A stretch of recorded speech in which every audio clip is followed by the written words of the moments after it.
Hey, what's up, you guys? This is Sheila Bila coming to you with another review of Beyond the Gates, episode 17. Please don't hesitate to like, comment, and subscribe. The more you do like the channel, the more I do go through the algorithm, and more people will start to view my commentary.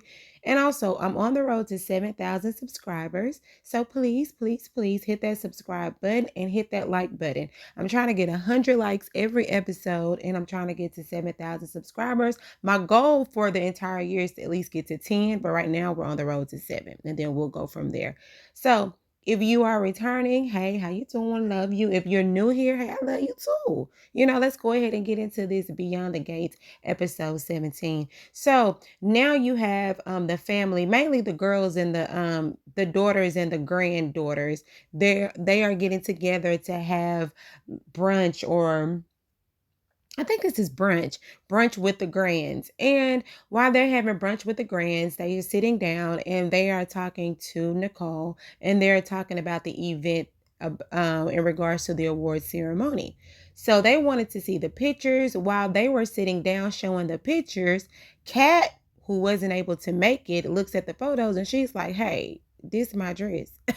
Like, why is this girl in my dress? So Nicole would say, well, it's like no big deal. She didn't have anything to wear. So I said that it was okay for her to wear your dress. Like, don't get mad at her. Nicole was just letting her know that it was pretty much all on her. But anyway, so while they are sitting there, Vernon and Anita, they're just talking about how they met when they were having like a civil rights march, how they met and how they walked together, and how just in love they have been ever since. And they were talking about him being about them being married, about them having daughters, and how he's the number one girl dad. And a lot of them are aspiring to that, because each one of the daughters, well, Dani's not married anymore, but that was the goal, to get married and stay married. But while they're talking, Kat says that she has a date coming, and she may not be able to stay for the entire brunch. And they was like, okay, cool.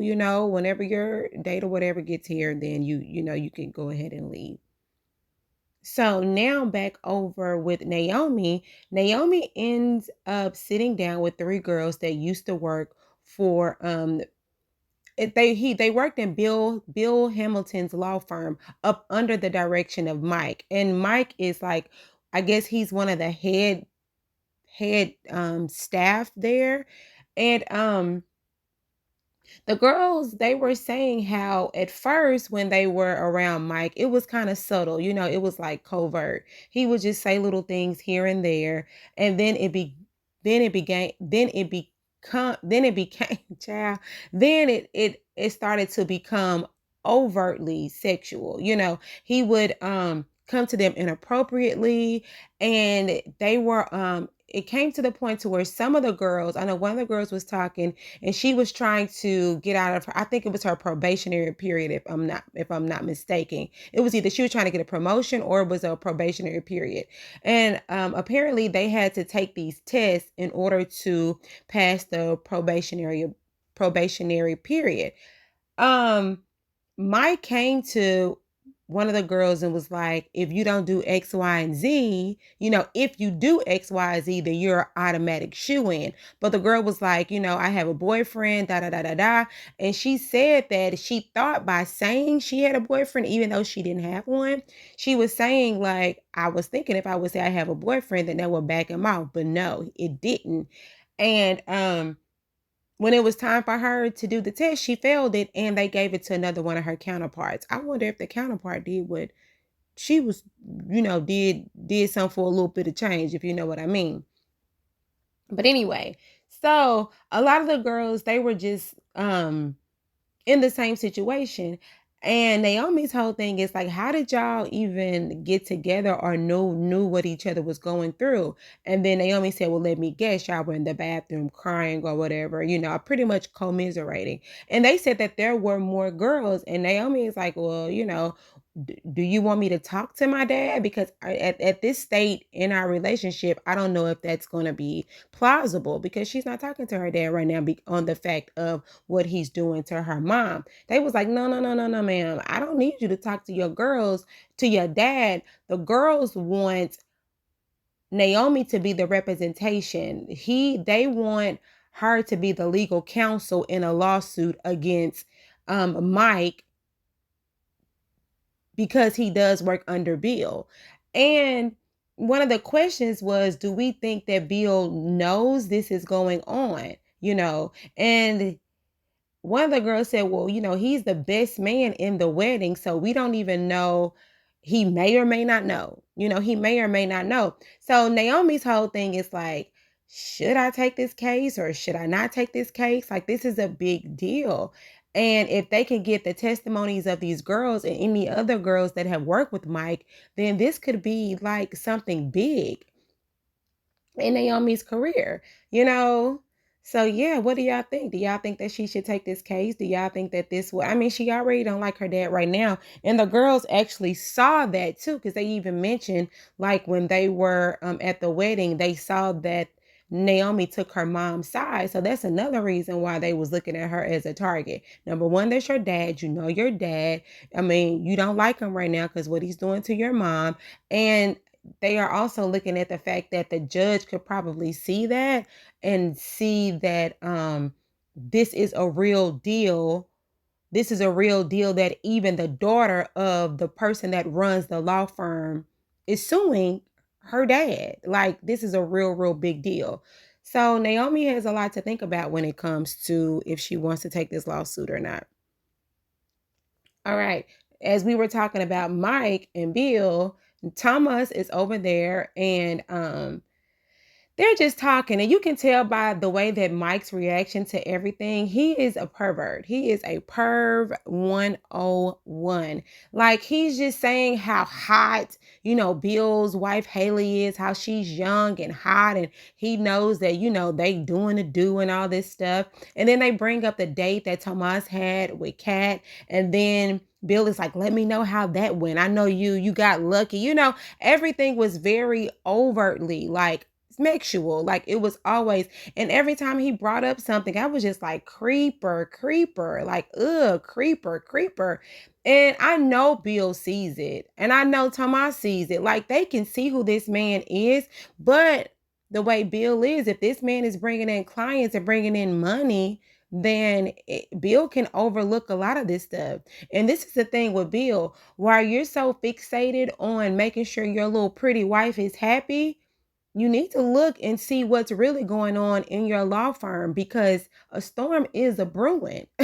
Like, you over here trying to burn the city down for your wife when your law firm is about to get burned down, because it's like your intentions are elsewhere. Your sights are elsewhere. Okay, so that's enough of that. Oh, but one thing I can say about Bill in this scene, he did say, like, hey, not too much on Kat. Like, that's my niece. I know I'm going through it with her family right now, but she's a good girl. Like, she's not that type of girl, so don't speak on her like that. And that's what I did, like that, what Bill did in this situation. And he even told Thomas, like, hey, you gonna respect her or I will revoke my permission that I gave you. So I did. I like that Bill stepped in at that moment. So that did show that he has some type of character when it comes to, people that he really care about. So Jacob is doing his stakeout with Marcel. And Marcel is the grumpy old man. He is like ready to retire. He says he has the love of his life, Sheila. I said, me? Sheila, me? Nah, he wasn't talking about me, child. He was talking about his boat. And he talking about, he showed his wife, and he said his wife is a city girl and she don't even want to go to the boat. She don't want to fish. She don't want to do nothing. So he just ready to retire. And he's pretty much telling Jacob, like, I know who you are, Jacob. You're like this, you know what I'm saying? Like this hothead, go get it detective. Like, you want to go and go and go. You just want to jump out and do stuff when you really need to just kind of sit back, be cool, and investigate the situation. It's not always good to jump up and do things, because he also tells a story about he was with another one of those firecracker new new Boy Scout, quote unquote, detectives when that person put them in a bad situation. And Marcel was like, look, I'm not about to put myself in that situation again. So if it become if the situation has to choose between you and me, it's gonna always be me. Oh, and come to find out, they're doing the investigation, they're doing their detective work on Joey. And they were looking at Joey and they're trying to understand, like, why is Joey out here giving bags of money to this, I don't want to say flunky, but he's someone of low caliber. They were saying, like, why doesn't isn't Joey not getting one of his, errand boys to run his errands for him? Um and also too, Jacob wants to get out. He was like, let's go, get him, let's go. And Marcel was like, hold on, wait, young buck. And like, I've been doing this for a long time. What you don't want to do is trouble the waters. You want to make sure the waters are smooth. Because one thing about it, you don't want to act too fast and blow the case. Sometimes you just got to sit back and let it happen. Because eventually the case is going to unfold, but you don't want to jump too soon to where Joey knows that you're watching him and then he's going to start to cover his tracks. So listen to Marcel. He old and he grumpy. He ready to retire, but at least he's trying to be safe and he's trying to keep you safe. But if you could, look at it a little differently, objectively or obtuse, then you will probably get it. Because right now you don't get it. Okay, so Chelsea goes over to her mom's house before they go meet the Grands for brunch. And Chelsea pretty much goes over there to tell her mom that she don't want to model anymore. But the mom is so hyped. She's like, look, I got this dress for you. You remember the dress that they had wore here? They wore here this vintage dress. And Chelsea was like, yes, yeah, I got it for you. We're going to wear it in the Ebony photo shoot. And Chelsea was actually happy. She was like, wow, you got this? How did you get that? It was hard to get. She's like, don't worry about it. I made a few phone calls. And then she was talking about the photo shoot that's going to be coming up. And she's like, yeah, this is our thing. Because she always references it as our. This is our dream. This is our. This is mine. This is mine. Because when I was a model, when I was this, and Chelsea just looking like, I don't even want to do this. But now you put me in another situation that I can't say no from. Now I just got to roll with it. So, yeah. And also, Dani was like, what was it you was going to tell me? Child, I don't forget. Now you done told me about everything else to where I can't even let you down. Easy. Anyway. So now I'm back over at the brunch with the Grands. Like I said, Kat, she had to meet her boyfriend or whatever, or her friend Thomas. And when she gets up, everybody was like, I'm not gonna look, I'm not gonna look, I'm not gonna look, but now they looking. And so, Kat and her friend, they go and they have lunch and she lets them know, like, my parents, they're looking. And so we just gonna have to kind of be discreet, even though we can't. So um while Kat is talking to Thomas, you got Haley over there trying to get the waitress's attention. Hey, hey, child. I was like, hey, hey. And nobody is coming to her. Like, everybody is acting like she is invisible. Like she has a sign on her face that says invisible. Nobody hear her. Nobody sees her. Nobody even recognizes her. And it's embarrassing. Well, yeah, it is for her and for anybody that can see it, because I was embarrassed for her. And she gets to the point to where she gets so upset that she walks out, and Dani looking at her like, girl, are you hangry? You hangry much? Then you eat? And she was just like, and then she just walks off. So Dani, she goes over there and sit with the family. But I do want to note this. There is no way this, Haley, baby, this is not your territory. This is not your territory. This is not your life. These are not your people. You need to go find your people. You made the decision to live inside these gates. You made the decision to marry that woman's husband inside these gates. And you made it your agenda to get people that didn't want to come to your wedding. You put them in a position to where they had to show up. So now that your wedding is over, and also you made that crazy press conference, your bill did that. Y'all over here trying to make people like y'all, all the while the people don't like y'all. So you can't get upset when nobody respects you. You put yourself in this situation and nobody cares about you or what you're doing. You're invisible and you're going to have to stay that way for a while. I mean, it is what it is. So Dani gets over there, and Dani's in high spirits, mainly because she ended up getting that photo shoot in that dress for her daughter. Because, like I said, like I've been saying, she is living via her daughter, Chelsea. Chelsea tried to go over there and talk to Kat, telling her, like, I can't get out of this. Like, my mom won't let me get out of this. And Kat is telling Chelsea, like, you're going to have to just make it plain. But she doesn't want to hurt her mom's feelings.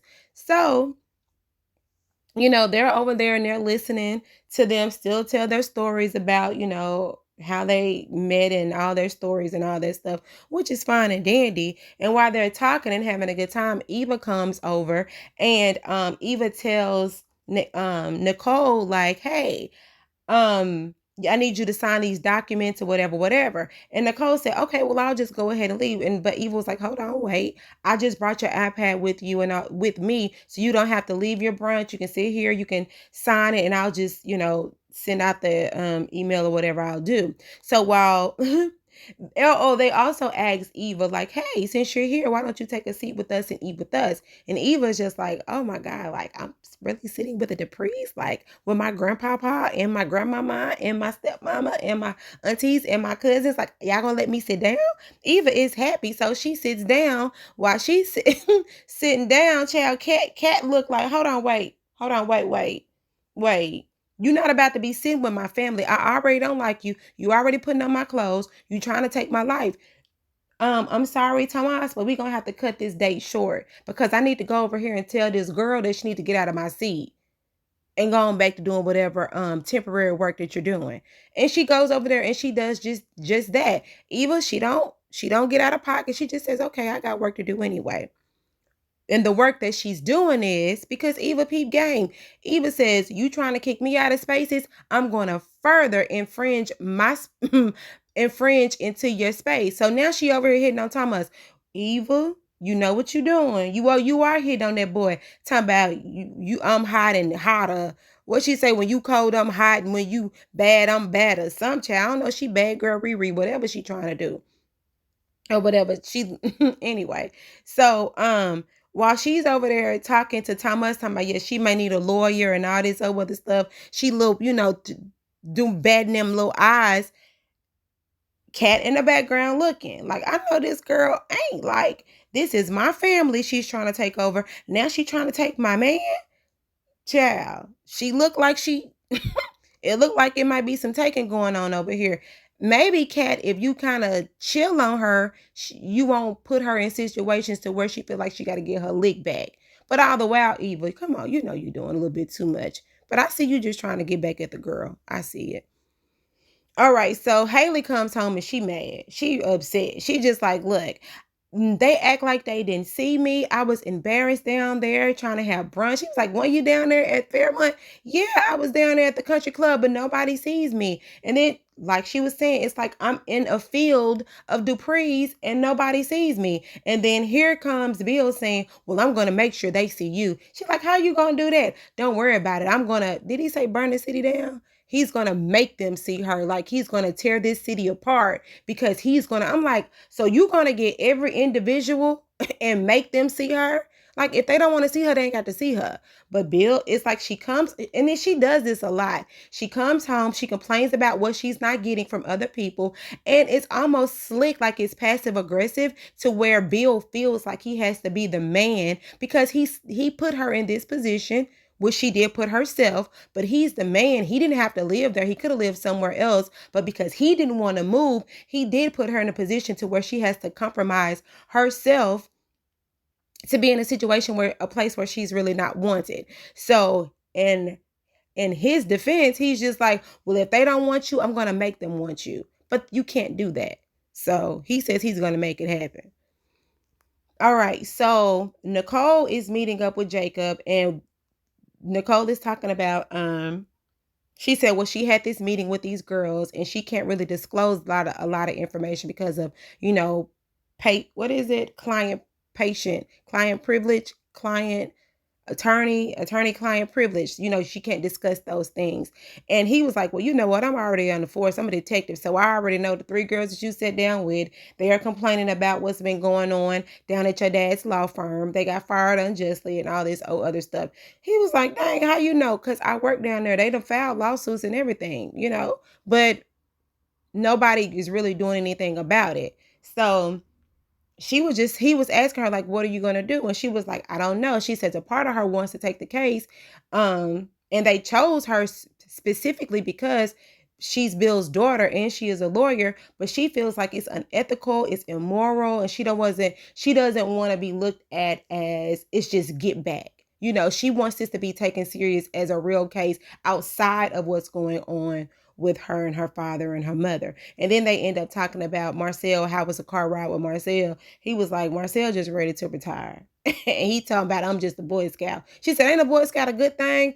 I mean, it's supposed to be, but in his world it's not, or whatever. They bring up the whole instance where he had the chance to go and bust somebody, but Marcel told him not to do it for whatever reason. He's a legend here, so maybe he pretty much knows something that I don't know, but Jacob feels like Marcel is handling it wrong. But you know what? We'll see. We'll see. All right, so now this is Kat's chance to check Eva and pretty much telling Eva, I know what you're doing. You had on my dress. You wore it wrong. You wore the wrong shoes while you trying to be out here being Cinderella. You need to quit. This is my family. That's my man. Keep your hands off my man. Keep away from my family because I see right through you. You think you can just look at me with them doughy eyes and you can get what you want, but it's not happening with me like that. So watch out. This is mine. You want to be in my world. You want my life, but you're not going to get it. And Eva is just like, girl, I'm already a part of your life. You just don't know it yet. Eva walks off. She really don't give her too much, and it's cool. All right. So now, Haley seems as if she's having regrets. She's like, well, maybe, she says when they fell in love, she didn't think that she didn't think about the reality of it. The only thing that she was thinking about it is like, this is my prince. I'm a princess. Everything is going to be roses and champagne, right? But the reality of it is, what she didn't think about is that she didn't know that she was going to be hurt in this way. She didn't think that she was going to be rejected in this way, which you didn't. And now she feels like maybe we shouldn't have done this. Maybe none of this should have happened. He was like, what you mean done this whole marriage, this everything? Maybe we should just break it off. She's talking about getting a divorce. And I don't know if and see, this is the thing with me about Haley. Do y'all think that Haley is sincere when she speaks like this? Do y'all think that she's just really this naive, clueless girl that's living in La La Land when it comes to her and Bill? Or do you think she has some type of undercover secret? Because Dani did say you have many names. And so that raised my eyebrows, saying maybe this girl isn't as innocent, or as, I'm not gonna say innocent because she's not, but as naive as they are portraying her to be. Because when she went over there and when she checked Dani, she was like, you messing with the wrong one. Try to see what happened. Like, you don't know me like that. So that lets me believe that she is undercover something different than what she's showing the audience. So maybe she is. I mean, do y'all think that she's going to Bill like, this is not working out, this is not working out, just so he can flex his power? Or do you think that she really means like, I don't want to do this no more because this is tougher than I thought? I don't know. Y'all let me know down there in the comments, because do y'all think that Haley is sleek, sneaky? Like, is there a sneaky side of her? I mean, we know she's sneaky because she took that lady husband, but is there something there's like an underlying undertone that's not good, like a wolf in sheep's clothing, so to speak? I don't know. Let me know, y'all. And child, Dani on the floor, she just drank. Dani is becoming an alcoholic. Now she's going to need a psychiatrist, and she's going to have to go to an Alcoholic Anonymous, because she's losing it. Like, she is spiraling. Like, she's smiling in her parents' face, and she's smiling and acting as if she's happy. But this girl is depressed. She needs help quick. Like, she thought that she was getting help by jumping up and down on Andre. That's not working. Like, she thought she was getting help by shooting up the club, the party or whatever. That's not happening. She thought she was going to get, some type of justice by breaking in these folks' houses. And what was in the box? Why we didn't see what was in the box? what was in the box when she went and broke in the folk house and put that present over there? Like, she thought that she was gonna be that was gonna make her feel better, but none of this is making her feel better. She's just drowning and drowning and drowning. This girl is gonna really need some help because she is not coping with this whole situation well. So while everybody else, like the grands, when they were talking, like, I'm just so happy to see Dani in a better place. Dani is not in a better place. Dani is spiraling and she needs help quick. And I feel like somebody need to go over there and just make her realize, like, girl, you need help. And her sister is trying, but sometimes it takes an outside source to let you know that you need help. But anyway, y'all, this is Sheila Bila. Please like, comment, and subscribe. Let me know what y'all think about this episode. I mean, there wasn't too much drama going on, but it's just showing, like, where the it's showing, like, where the show is going. Like, it's steering, like, it's steering to where the shows are starting to go. This is like foundational work, so to speak. So yeah, just let me know, like, comment, and subscribe, and y'all have a great day. Bye.